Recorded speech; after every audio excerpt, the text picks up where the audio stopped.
Hello Jism বন্ধুরা, আসসালামু আলাইকুম। আশা করি সবাই ভালো আছেন। আমি আল্লাহর অশেষ রহমতে আপনাদের সকলের দোয়া এবং ভালোবাসে ভালো আছি। তো এই মুহূর্তে যে ইন্টারফেসটা দেখতে পাচ্ছেন বর্নিয়ার স্কিমেটিকে, সেটি হচ্ছে ইনফিনিক্স হট 10s এবং আজকে এটা হার্ডওয়্যার সলিউশনে গিয়ে আজকে কীভাবে ইউজ করতে হবে এটা একটু দেখাবো আপনাদের। তো যেহেতু পার্ট বাই পার্ট আমি আরও ভিডিও করছি, আজকে এলসিডিটাই দেখাবো। এলসিডি পিডিএফ আমি চলে যাচ্ছি।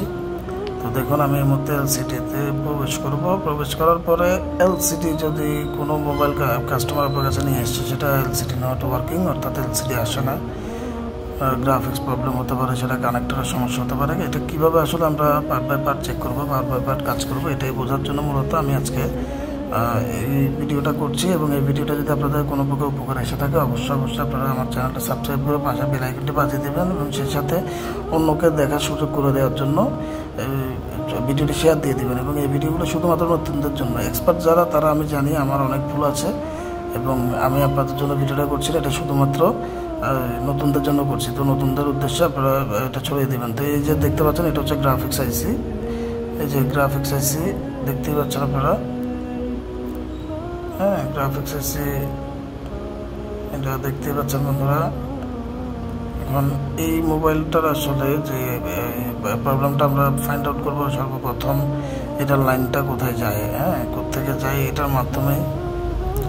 তো আগে দেখুন, আমরা হচ্ছে যে এই যে এখানে যে লাইনগুলো দেখতে পাচ্ছেন কানেক্টরে, এই লাইনগুলোতে আমাদের আগে চেক করতে হবে। এগুলো প্রত্যেকটা লাইনে যে কালারিং যে লাইনগুলো দেখতে পাচ্ছেন 7 কালার, এই কালারগুলো হচ্ছে মূলত আমাদের এলসিডির লাইন। এবং এলসিডির এই লাইন প্রত্যেকটা লাইনেই কিন্তু আমরা হচ্ছে একটা জিআর ভ্যালু পাবো। এবং এই জিআর ভ্যালুগুলো যদি অস্বাভাবিকভাবে কমে যায়, আবার অস্বাভাবিকভাবে যদি বেড়ে যায়, তাহলেও আমি খারাপ ধরে নিতে পারি, আবার অস্বাভাবিক কমে গেলেও আমি খারাপ ধরতে পারি। যেমন ধরুন, একটা লাইনে আমার 700 দেওয়া আছে, ওটা যদি আমি 100-200 পাই, তাহলে এটা খারাপ।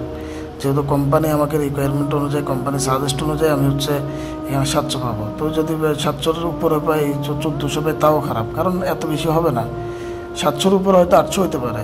আবার এলসিডি ওপেন নেওয়ার আরও একটা বিষয় আছে। এখানে যে লাল যে এই লাইনটা দেখলেন, এটা অর্থাৎ ভোল্টেজ 1.8-এর যে ভোল্টেজ লাইনটা, এই লাইনটা যদি আবার এখানে কোথাও মিসিং থাকে, তাহলেও কিন্তু আপনার এলসিডি আসবে না। বিকজ এলসিডিটা কেন আসবে না, কারণ পাওয়ার আইসি থেকে একটা ভোল্টেজ জেনারেট করে এই এলসিডি ওপেন করার জন্য এলসিডিটা। এখন এই ভোল্টেজটা যদি জেনারেট না হয় বা এই ভোল্টেজের লাইনের কোথাও যদি মিসিং থাকে, তাহলেও কিন্তু আপনার এলসিডি কাজ করবে না। এই জিনিসগুলো মাথায় রাখতে হবে। ওই ক্ষেত্রে আমরা কী করবো, আমরা ওই ক্ষেত্রে হচ্ছে এই লাইনের সাথে সম্পৃক্ত কোনো প্যারালাল কম্পোনেন্ট আছে কিনা, সর্বপ্রথম স্টেপ হচ্ছে আমার এটা। আগে আমি জিআর ভ্যালু বের করবো, তারপরে এই লাইনের সাথে সম্পৃক্ত কোনো ক্যাপাসিটর আছে কিনা এবং সিরিজ অবস্থায় যে রেজিস্টার আছে, ওই রেজিস্টারের রেজিস্ট্যান্স কতটুকু, অর্থাৎ এই রেজিস্ট্যান্সের ভ্যালুটা কতটুকু এবং কত কিলো হোমস, কত কিলো থাকতে পারে। এবং এটার কারণ আপনারা সবাই জানেন যে রেজিস্ট্যান্সের কাজ হচ্ছে ভোল্টেজকে বাধা প্রদান করা। এখন ভোল্টেজকে সে যদি বাধা প্রদান করতে না পারে, যদি ভোল্টেজটা বাড়িয়ে দেয়, তাহলে ভোল্টেজ বেড়ে যাবে। আর ভোল্টেজ বেড়ে গেলে এটা কাজ করবে না। আবার যদি ভোল্টেজ কমিয়ে দেয়, ধারণ ক্ষমতা বেশি বাড়িয়ে দেয়, তখন ভোল্টেজ কমে যাবে, ভোল্টেজ কমে গেলেও কাজ করবে। তো এই জিনিসগুলো বুঝে আমাদের কাজ করতে হবে। আর বাকি যে প্রোটোকল লাইনগুলো দেখেন, সবগুলো লাইনই কিন্তু এটা সরাসরি সিপিইউ থেকে এসেছে। এখানে যে প্রোটোকল লাইন, এই বাকি সবগুলো হচ্ছে প্রোটোকল লাইন এবং প্রত্যেকটা প্রোটোকল লাইনে কিন্তু সিপিইউ থেকে এসেছে। এখন দেখুন, যেই প্রোটোকল লাইনটাতে আমি জিআর ভ্যালু পাবো না, ওই প্রোটোকল লাইনের প্যারালাল কোনো আপনার কম্পোনেন্ট আছে কিনা, ওইটা হচ্ছে যে আগে দেখব। দেখার পরে এখানে আইসি থেকে যে লাইনগুলো আউটপুট ইনপুট হচ্ছে, ওই লাইনগুলো আমি দেখবো ঠিক আছে কিনা, হ্যাঁ। দেখার পরে ওই প্যারালাল কম্পোনেন্ট যদি শর্ট না থাকে বা শর্ট থাকলে রিমুভ করবো।